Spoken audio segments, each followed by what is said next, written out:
Hi friends, Vaish recipe ఛానల్కి స్వాగతం. కేళ్ల నొప్పులను శాశ్వతంగా పోగొట్టే ఆకు మిస్ కాకుండా చూడండి.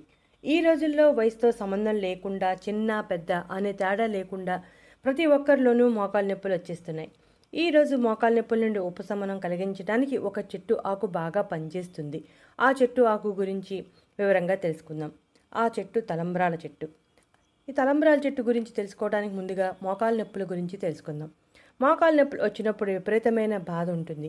ఆ బాధ భరించడం చాలా కష్టం. ఆ బాధ భరించలేక చాలామంది టాబ్లెట్స్ వేసుకుంటూ ఉంటారు. కానీ అవి తాత్కాలికంగా మాత్రమే ఉపశమనం కలిగిస్తాయి. ఆయుర్వేద నిపుణులు మోకాలు నొప్పుల నుండి ఉపశమనం కొరకు తలంబ్రాల చెట్టు ఆకు బాగా పనిచేస్తుందని చెబుతున్నారు. ఇప్పుడు తలంబ్రాల చెట్టు గురించి మరియు మోకాలు నొప్పులకు ఎలా ఉపయోగించాలో వివరంగా తెలుసుకుందాం. మన ప్రకృతిలో లభించే ప్రతి మొక్క ఏదో రకంగా పనికి వచ్చేదే.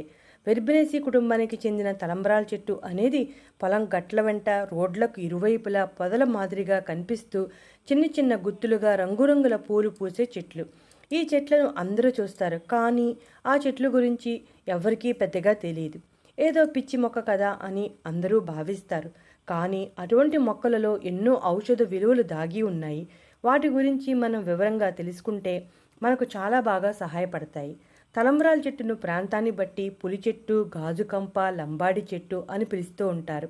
ఈ చెట్టు పూల నుండి ఒక రకమైన వాసన వస్తుంది. ఈ చెట్టును లాంటానా అని కూడా పిలుస్తారు.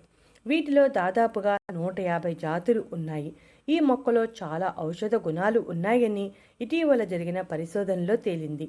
ఈ మొక్కలను ఆయుర్వేదంలో ఎక్కువగా ఉపయోగిస్తారు.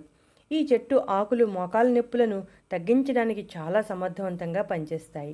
ఇప్పుడు ఈ చెట్టు ఆకులను ఎలా ఉపయోగించాలో తెలుసుకుందాం. తలంబ్రాల చెట్టు నుండి ఆకులను కోసి శుభ్రంగా కడిగి మెత్తని పేస్ట్గా చేయాలి. ఈ పేస్టులో ఆముదం వేసి బాగా మరిగించాలి. ఈ పేస్టు తడి అంతా పోయి ఆముదం పైకి తేలే వరకు మరిగించాలి. ఈ నూనెను వడగట్టి స్టోర్ చేసుకోవాలి. ఈ నూనె ఎంతకాలమైనా నిల్వ ఉంటుంది. నొప్పులు ఉన్న ప్రదేశంలో ఈ నూనెను రాసి సున్నితంగా మసాజ్ చేయాలి. ఈ విధంగా రాత్రి పడుకునే ముందు చేయాలి. ఇలా కొన్ని రోజుల పాటు చేస్తూ ఉంటే క్రమంగా నొప్పుల నుండి ఉపశమనం కలుగుతుంది. అయితే ఇటువంటి మందులను వాడే ముందు ఒక్కసారి ఆయుర్వేద వైద్య నిపుణుని సంప్రదించడం మంచిది.